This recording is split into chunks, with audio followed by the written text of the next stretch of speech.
Nama shamara kafuunee kabajamtoota daawwattoota yuutuubii kootii yeni Oromticha jedhama. Chaanaaliin keenya guyyaa har'aa wantoota naamusaa fi wantoota garaagaraa irratti haasa'uuf yaadeetani.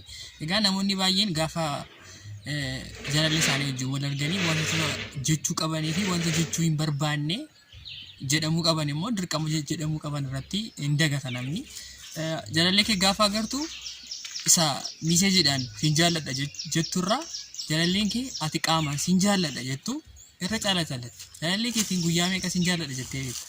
Kana of gaafadhu. Irra caalaa immoo jaalallee kee yeroo bira teessu miira qaqqabannaa wanta akkasii itti dhageessisa taanaan yookaan jaalallee keetti gaafa haasoftu yaadaan badda taanaan iddoo biraa ilaalta taanaan jaalalleen kee hin aarti. Maaliif aarti? Yaadni kee akka isee bira ta'uu barbaaddi. Yaadni kee isee bira hin jiru taanaani jaalalleen kee sitti muufatti. Kanaaf jaalallee kee bira gaafa lattu maal gochuu qabda?